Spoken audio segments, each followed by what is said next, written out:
conditions in Jamaica are far more brutal than I could have imagined. Many children are scalded to death by the molten lava. Others die of exhaustion or roll into the fires in their sleep. The result in the morning is a few pounds of pure, refined sugar. Of the 11 million Africans brought to the Americas as slaves, over half worked in the sugar plantations and gave their lives to produce what the Europeans called white gold, or sugar. Though the slave trade has long been abolished, in modern times we're facing a new type of sugar slavery. And this time it's the consumers, not the producers, who are enslaved. Now, before you all write me off as just another crazy health nut, let me explain myself. I'm a self-diagnosed sugar addict. My drugs of choice, baked goods and exotic chocolate. I love sugar. But in January of this year, I was talked into doing a month-long sugar fast. Crazy, I know. But I was amazed by the results. Not only did my pants fit better, my acne cleared up and my insomnia all but disappeared. And more than just my physical appearance, I all around felt better, healthier, and stronger. Since then, I've done a little research, and today I'd like to share with you some of the dangers of a diet high in sugar, as well as propose some practical solutions to help you move towards a healthier lifestyle. In doing this, I'm not suggesting you all swear off BYU brownies, you become hermits, you stop going to institute, you stop going to FHE for fear of tempting sweet treats, and that you never get married. What I am suggesting is that we become more mindful and aware of the foods we choose to put into our bodies. So, why do I believe that we're enslaved by sugar in the first place? The World Health Organization suggests we consume about 6 teaspoons or 24 grams of sugar a day. But what does the average American actually consume? Over 22 teaspoons. That's 88 grams of sugar a day. What does this look like over the course of a year? What should be 4 or 5 pound bags of sugar turns into 14 5-pound bags of sugar. And where's all the sugar coming from? I'm just going to take a wild guess and assume that it's not because Americans are eating more apples. In fact, pediatric endocrinologist Robert Lustig says that of the 600,000 food items sold in American grocery stores, over 80% contain added sugars.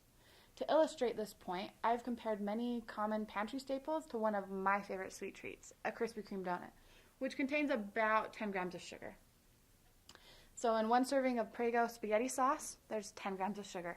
In this Lean Cuisine stir-fry meal, 17 grams of sugar. In 1 cup of Yoplait strawberry Greek yogurt, 18 grams of sugar.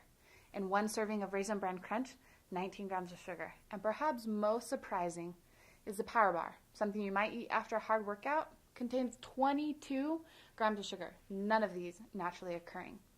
It is clear that sugar has become the master of the American diet. But why is this a problem in the first place? Doesn't a spoonful of sugar help the medicine go down? Science suggests that isn't necessarily the case. We know that sugar causes cavities and is linked to obesity, but it has many other not-so-sweet consequences. In 2014, a study published in the Journal of the American Medical Association suggested that individuals who consumed diets high in sugar were more than twice as likely to die from heart disease, one of the #1 killers worldwide. To add to the list, researchers at Princeton University found that consuming large amounts of sugar may become as addicting as heroin and cocaine. Because of these not-so-sweet consequences, some suggest the government should step in and regulate our sugar consumption. In fact, just this past year in Berkeley, California, the first soda tax was passed. But today, I don't want to focus on government policy. Just as the abolition of the original slave trade began with individuals, so does the modern war on sugar begin with each of you. So what can you do?